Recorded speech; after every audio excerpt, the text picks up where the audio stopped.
So in this video, I'm going to show you how to change the bearings in your ratchet drive rim brake rear hub. So quite an easy system to use. First thing you do is get to 5mm Allen keys, put one on either end of the end caps, and you loosen off. I have loosened everything just for the purposes of the video, but the drive side end cap, whenever you do that, will come off easily enough. So you screw that right out, and that will expose the axle and also the non-drive side bearing, as you can see in there. From here, you keep your 5mm in your drive side, and you get a 6mm Allen key, and you put that right through the center of the hub shell. It will seat in the inner side, and that will allow you to remove the drive side end cap, like so. Just put that other way. The drive side end cap will come right off like that. From here, the free hub body is pretty much good to come off. So it just slides right out, and you will see that it will expose the spacer, your ratchet disc, which is inside the free hub body itself, the axle, and also the ratchet plate inside the hub shell. So we just put the free hub body to one side for the meantime. Next thing you want to do from here is to remove the ratchet plate. So again, easy enough to do. All you do is get your ratchet drive tool. It's a 4-prong socket, which pretty much slides into place, and you just screw that out. Again, everything anti-clockwise, and that will expose the drive side bearing.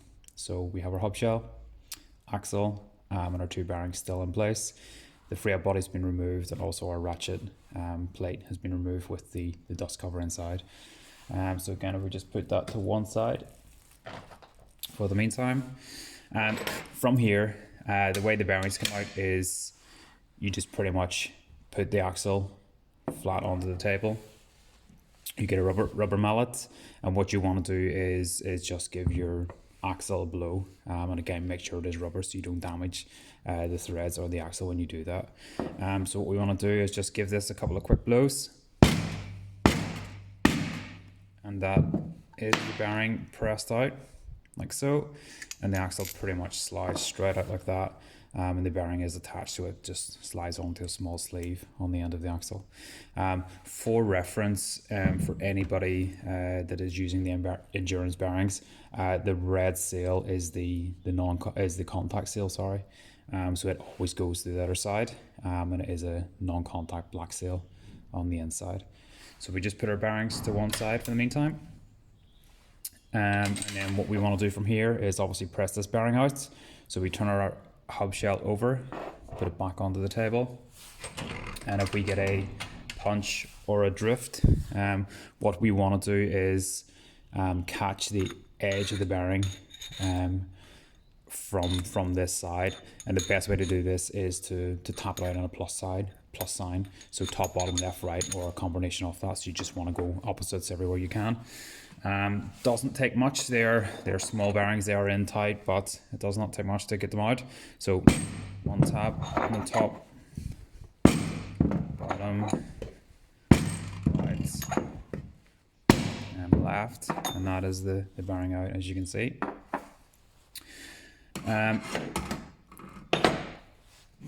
So as you can see, the black side was on the inside, red on the outside, and that is your hub shell now completely empty. So what we do from here is reverse the process to get our bearings back into place again. So if we get our drive side bearing, we have tools specially made to press the bearings back in again. But if you're doing this with your local mechanic, they generally have these sort of tools, press tools and spacers and stuff to get bearings back in. But if you're using a socket, just make sure that they are flat edges on the socket, because if they aren't, you can very easily damage the seal whenever you're pressing the bearing in. So you should just be aware of that. So what we want to do is get our drive side bearing, put it back in place into the hub shell. And I haven't done it here, but if you just put a small smear of grease on the outer shell of the bearing, it just helps it go in a bit easier than normal. And we get our our toolkit. And what we want to do is just blow this bearing back into place again, and you just keep hitting until you hear a change of sound, which is the solid blow. So that was a definite change of noise at the end, and that is our drive side bearing back into place. From here, turn the axle over, the hub over. We get our axle, we put it in through the middle, so it comes out the far side, and I push it in until it's almost the whole way through, and then I put the non-drive side bearing on, so it just slides onto that sleeve like so. Yeah, should do. That's it. And then I push both in until the bearing starts to sort of seat where it should do. And then again, we get our tools, put them both on. We get our opposite tool, and then what we want to do is again tap this into place until there's a change in noise. So that was a solid blow at the end, and we pretty much take our tools back off, and that is our hub shell with our bearings back into place. So just check to make sure the bearings have seated. They have done so. The axle spins smoothly, so that is all good.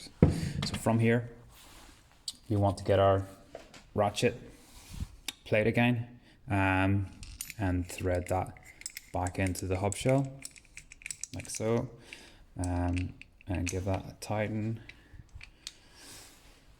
And then the last thing we're going to do is put our free hub body back on. So if everything just comes off the way it goes on the way it came off, so it slides into place like that. And then we get our drive side end cap, and it just screws on like so.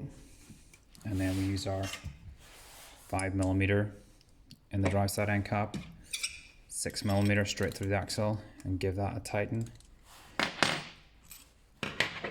And then the last thing we're doing is putting in our non-drive side end cap, and it screws right into place. And then all we do is give it a final tighten with our two 5mm Allen keys in either end.